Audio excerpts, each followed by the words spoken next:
तैयारी कर रहे हैं, सब मिडिल क्लास फैमिली से हैं, खेती बाड़ी करते हैं इनके परिवार।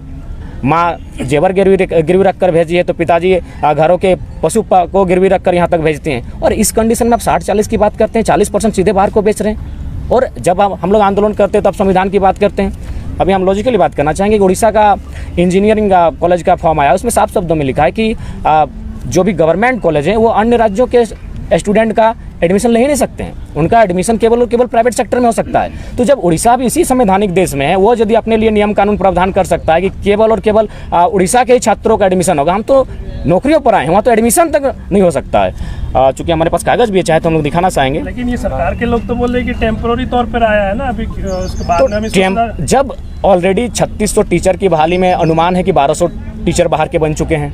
पब्लिक डेटा कहाँ से आया? डेटा तो न्यूज़ वालों ने दिया है, तमाम न्यूज़ों में दिखाया गया है कि भाई बाहर के अभ्यर्थी बहुत मैक्सिमम संख्या से, जिला सहित दिखाया गया है। बाहरी कौन स्थानीय कौन यही डिफाइन नहीं है अभी तो। बाहरी साफ शब्दों में एड्रेस लिख रहे हैं, वो पब्लिकली कह रहे हैं कि हम बनारस से आए हो, पब्लिकली कह रहे हैं हम राजस्थान से आए हो, पब्लिकली कह रहे हैं हम औरंगाबाद से हैं, फिर भी आप डिफाइन नहीं कर पा रहे बाहर के कौन है।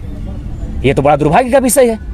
इंजीनियर की बहाली में आप अन्य राज्यों को दे दिए, मेडिकल ऑफिसर आप अन्य राज्यों के दे दिए, तो झारखंड के पास क्या बचेगा? अब तो चपरासी भी नहीं बचेगा, क्योंकि अब जो उत्पाद सिपाही है इसमें भी आप माने झारखंडित होने का प्रमाण नहीं मांग पा रहे हैं। तो ये एक दुर्भाग्य का विषय है। दूसरी बात थोड़ा संविधानिक की बात करेंगे, क्योंकि आज संविधान के नाम पर दिग्भ्रमित किया जाता है कि भारतीय संविधान में समानता का बात करता है, जो हमारा आर्टिकल 14 से लेकर 18 खासकर 14, 15, 16 मूल रूप से 16 की बात करते हैं, क्योंकि नियोजन की बात आर्टिकल 16 करता है। अगर आप भारतीय संविधान अनुच्छेद 16 को देखेंगे तो वहाँ लिखा है कि किसी भी नियोजन में राज्य किसी भी प्रकार का भेदभाव नहीं कर सकता है। कोई भी नियोजन होगी, नियुक्ति होगी तो भेदभाव नहीं कर सकता है। अनुच्छेद 16 2 में कहती है कि आप जाति, धर्म, उद्भव, जन्म स्थान, नस्ल, संप्रदाय, 7 पॉइंट है, उनके आधार पर आप भेदभाव नहीं कर सकते हैं। यानी 16(1), 16(2) के पढ़ने के बाद आपको लगेगा कि कोई भी एंट्री कर सकता है, लेकिन जैसे 16(3) पढ़ते हैं भारतीय संविधान अनुच्छेद 16(3), वहाँ साफ शब्दों में लिखा है कि संसद स्थानीयता के आधार पर यदि उस राज्य के लोग पिछड़े हैं, स्थानीय हैं, तो उनके लिए विशेष नियोजन में प्रावधान बना सकती है, 16(3) कहती है। तो हम तो उसी की बात करते हैं। आप आर्टिकल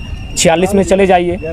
आर्टिकल 46 में 16(3) का जिक्र कर रहे हैं, उसी के तहत आपको याद होगा कि जो 1932 आधारित स्थानीय नीति विधानसभा से प्रस्ताव पास किया गया, राज्यपाल के पास भेजा गया कि आप केंद्र को भेजिए, और उसमें जो 100% रिजर्वेशन की बात थी, जो आप लोग मांग भी करते हैं द्वितीय और चतुर्थ वर्ग में, कि संसद के पास अधिकार है। संविधान का जिस आप आर्टिकल का जिक्र कर रहे हैं जी, वो संसद का ही मामला है। मौलिक अधिकार यानी संसद का विषय है, तो वो तो राजभवन से लौटा दिया गया है।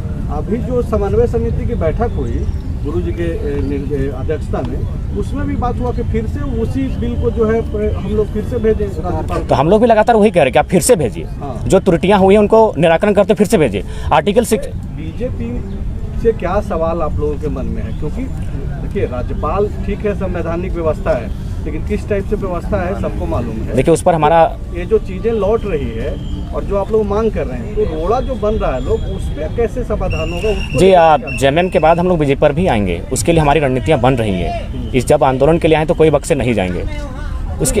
तो जयराम महतो ये मान रहे हैं ना कि आप लोग के मन मुताबिक जो नीतियाँ बननी चाहिए, तो वो तो विधानसभा से प्रस्ताव बना करके भेजा गया। जो अधिकार हेमंत सोरेन के पास तो अधिकार नहीं है कि संसद भवन से जाकर के उनके पास। नहीं, मैंने ये तर्क, अभी हेमंत सोरेन की बात नहीं, मैंने ये तर्क दिया, लोग इस बात का भ्रम फैलाते हैं स्थानीयता के नाम पर कि आप राज्य के लिए किसी को भी ओपन रख सकते हैं। तो वही हम तर्क दे रहे थे कि उड़ीसा ने जब साफ शब्दों में लिखा है, बंगाल ने साफ शब्दों में लिखा है, तो हमारे पास एक कॉलम बनने में क्या समस्या है?